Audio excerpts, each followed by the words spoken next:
Hey guys, welcome back to today's video. Today is Monday, September 9th, 2024, and today we are going to be talking about the state of Texas and a battleground Senate race that many people have yet to realize is actually coming to be one of the closest Senate races on the Republican side the Republicans might be able to hold on to in this coming November election.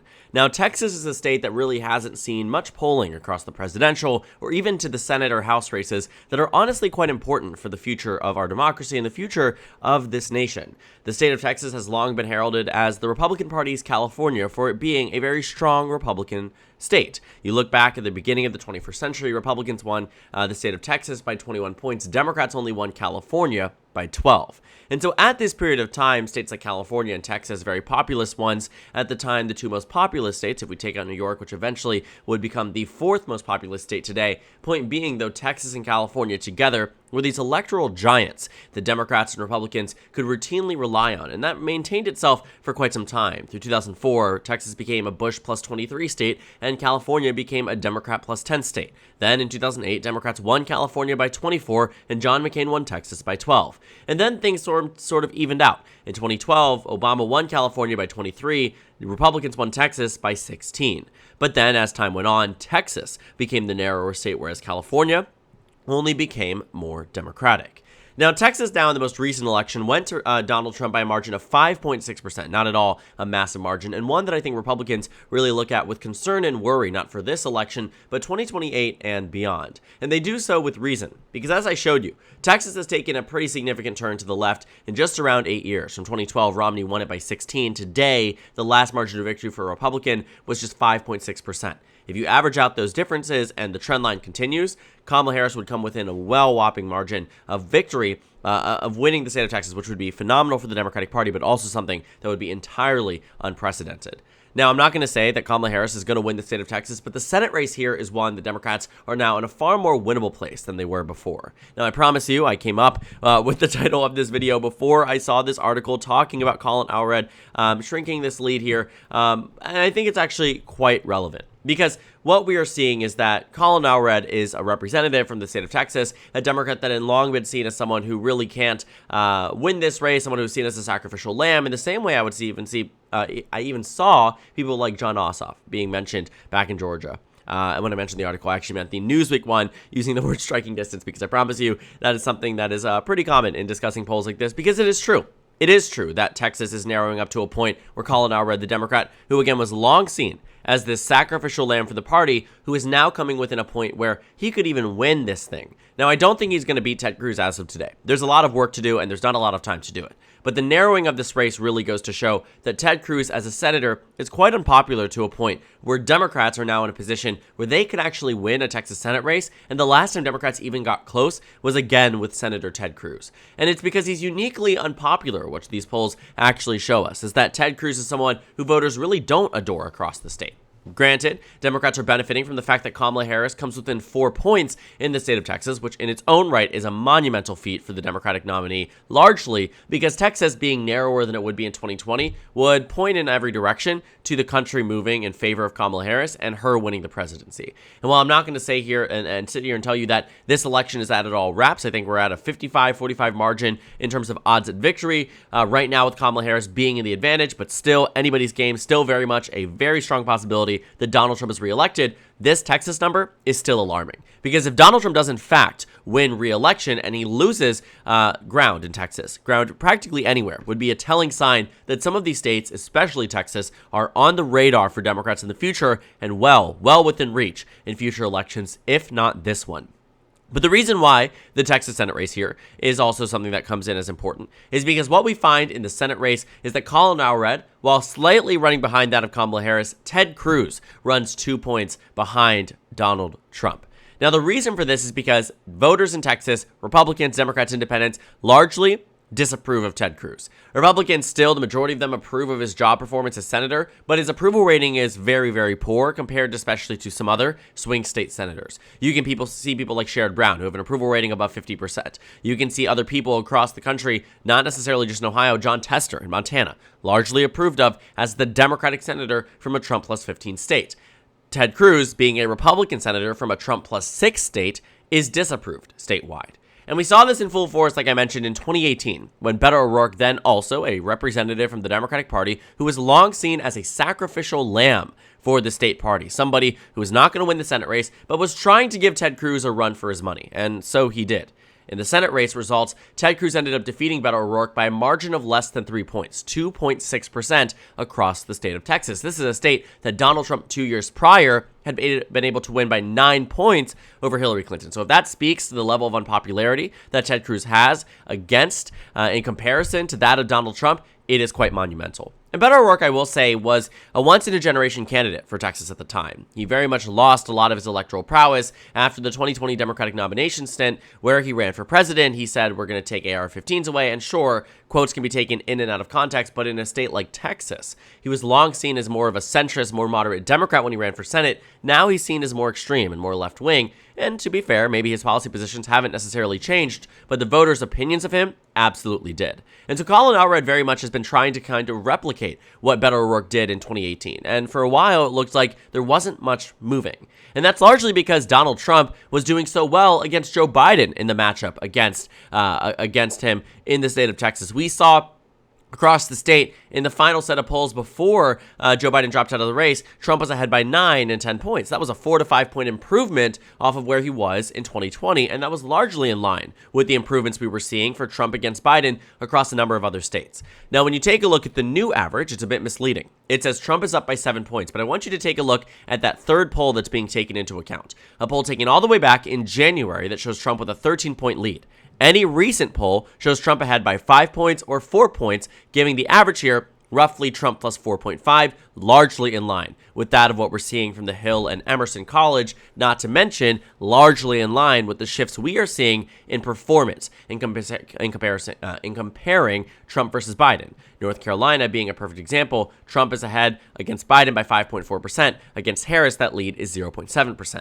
Nearly an identical shift of what we would see in those Texas numbers of Trump versus Biden translating to that of Trump versus Harris. Kamala Harris is behind in Texas by 4.5%.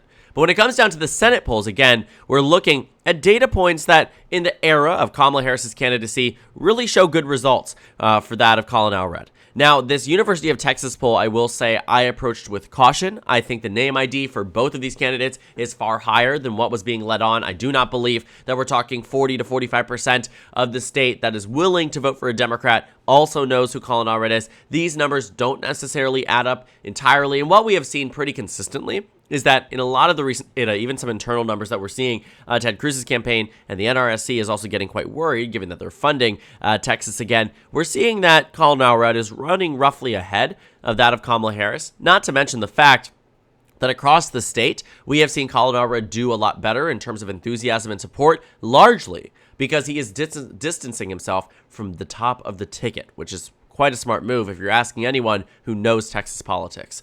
Now, I still think that Texas is a state that we could also see an overestimation for Republicans. Right now, the RCP average has Ted Cruz ahead by roughly 6 points. If you take out that 10-point average, you're looking at roughly a 4-point advantage, roughly a half-point improvement from that of Kamala Harris statewide. But I want us to take a look back at election polls, not from 2022, because I think they were actually quite accurate, which would still be a warning sign for Republicans should Ted Cruz only win it by 4 points on the same ballot as Donald Trump. That should be immensely worrying. But it could get even worse if we see anything similar to that of 2018. And I'm not talking that, we would have Ted Cruz and Beto O'Rourke be as close. But the perception on Texas in 2018 was very different because of the data we were given. In the final stretch of the campaign, very high-quality pollsters released data points. Emerson College, even the one that shows Colin Allred losing by 4 today, showed Beto O'Rourke losing by 5. After all, Ted Cruz did end up winning by 3 points, but under 3 points, and that was a shift of 2.5 points would be monumental, especially if Ted Cruz was to win this election, shifting Emerson by the same amount, by roughly 1 point or 2 points. We also saw Quinnipiac University and CBS News and YouGov. They said Cruz plus 9 and Cruz plus 6, respectively. And the final poll that was taken was from the New York Times and Siena College, which is arguably one of the stronger polls we have seen across the nation. They showed Ted Cruz up by 8. Again, he won by 2.6. And so this narrowing of Texas, and one that severely overestimated Republicans to a point where Ted Cruz was up by 7 points on average on Election Day, only to win by 2.8, that is a margin, a shift of 4.2%. If you take the Emerson College data points, the most recent poll taken in the state, shift it by 4 points, or the University of Houston poll, which has Ted Cruz ahead by 2 points, and shift that by 4, Colin Elred theoretically would be the next senator from the state of Texas. And while I don't think that's necessarily going to happen, we're coming to a point where Texas might be the next state the Democrats should invest in, and the data we are seeing from it is absolutely indicating that that is the case. Maybe Texas should have been the target instead of some of these other states. And it isn't really just me who's taking a look at it. I mean, we can take a look at some of these models here. Split Ticket has their 2024 Senate model probabilities. And the one thing that I would say is quite worrisome for Democrats on this map and on this model here is states like Ohio, where Democrats have just a 45% chance of winning. Everybody else has been saying that Sherrod Brown's going to win. This is the first model to come out and say, no, he's not. He's not the favorite to win in the state of Ohio. And it makes sense, right? Running alongside that same ballot of Donald Trump, you're seeing that Bernie Moreno might just be carried over that finish line, even though he's the worst candidate that Republicans could have ran. Democrats have been really having good luck when it comes down to lackluster GOP nominees, but Ohio just might be too red of a state for Democrats to crack. Another state that should be worrisome for Democrats, especially worrying, is the state of Montana, where Democrats right now have a 26% chance of victory. Tim Sheehy at a 74% chance. This is where Republicans really dodged a bullet. They had Donald Trump endorse Tim Sheehy, went against Matt Rosendale, the incumbent U.S. representative from one of the Montana districts, actually was the nominee for Senate back in 2018. He wanted to run again. After Donald Trump endorsed Tim Sheehy, he dropped out a week later, cleared the field for the nomination. John Tester had to face off against, and is facing off against, a very strong Republican opponent. And so John Tester at 26%, I think, again, should be that raising of the alarm bell, because also when you look at Texas, bringing it back to this point of the video, Colin Elred has just a 6% chance less of winning in the state of Texas. And so their odds are roughly even in the grand scheme of things, negligible at most. And so if Texas and Montana are roughly in the same reach, Democrats are investing $50 million plus in Montana. Maybe they should do the same in the state of Texas. Now, this also could be made an argument in a state like Florida, where we're seeing Rick Scott in a uniquely interesting position, where Debbie McCarthy-Powell, I completely botched the name, I think so. I apologize for that. Point being, though, 25%. Democrats had a 1/4 odds there, roughly 1/5 odds in Texas, roughly 1/4 odds in Montana. And so Democrats are investing tens of millions into Montana, not much into Florida at all, not much at all into the state of Texas. And it would be quite interesting to see if these states end up on the Democratic Party's radar for the final 2 months, because it's very possible that they realize that, hey, maybe the pathway to the majority no longer lies through Montana, and maybe it took them months to realize this, because arguably it looked a lot better for Democrats 3 months ago in Montana, even with Joe Biden on the ballot. But now Texas and Florida might be on that radar, and specific to Texas, the data points we're seeing out of the state really go to show not only lackluster trends for Republicans right now, but in the future. Whereas Florida, this might just be an indicator that Rick Scott, who was an unpopular governor, ended up being an unpopular senator. Maybe this is a one-time the Democrats can shine through Florida. Texas has seen consistent growth for the Democratic Party in this state. And that's why I think it should worry Republicans. And so I will finish off by saying I do not believe Texas is going to flip this election cycle. I don't think that Kamala Harris is going to surge to victory in the state of Texas, and I don't think that we are going to see Colin Elred win either. But I don't think that it's a done deal yet. I think the presidential race is going to go to Trump in the state of Texas. I think that is sort of something that I've come to understand, that Ted Cruz will, in fact, underperform that of Donald Trump. But if Kamala Harris and the Democratic Party at large can narrow up Texas to 2 to 3 points, that's monumental. Not only for the future, but in this election. Because what we have seen, when you take a look right at the University of Houston, the data points there are actually not insubstantial for that of Kamala Harris in the state of Texas. You can take a look at the presidential margin. University of Houston, didn't do a poll, but you can see that the shift there is significant. What I do find to be also the most important part of this all is that the Hill and Emerson College, what they find in their data is that Kamala Harris and Donald Trump have universal name ID. Everybody knows who they are. When it comes down to Texas, there are more people who are undecided, but there are Trump voters out there that are refusing to say they're voting for Ted Cruz. Colin Elred has more of a name ID problem than any of these people that have been mentioned thus far. Ted Cruz, Kamala Harris, Donald Trump. Ted Cruz has been the senator from this state for over a decade. And so it's important to note that Ted Cruz has the name ID. He's well known and disliked across the state. Colin Elred still has that opportunity, and when you take a look at favorability ratings, which isn't something that I would say is going to win Colin Elred the election, because I don't think he's going to win the election, but if he does end up winning the election, this will play a major role in it. Colin Elred is pretty much universally liked, right? You take a look at the data points across the state, sometimes up double digits in terms of net and perceived approval rating. That's strong for Colin Elred because he's not someone who's been elected statewide before, because he's not someone who's ran statewide before. These are good numbers and perceptions that voters would like to have about candidates that they want to vote for. And if he gives them a reason to vote for him, which I'm sure this campaign in the final 2 months will absolutely try to do, voters are going to be more inclined to do so because they don't hate Kamala in the way they strongly dislike Ted Cruz.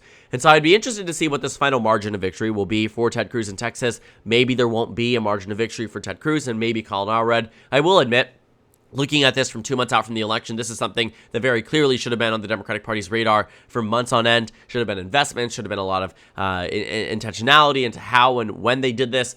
But it's never too late to invest in a race because at the end of the day, what we're looking at right now is that Texas is far closer than what Republicans would hope for, and chances are Ted Cruz will underperform Donald Trump's margin of victory, which means there's a possibility that Democrats win the Senate race in Texas, and the path through the majority might not go through Montana, but rather through the Lone Star State.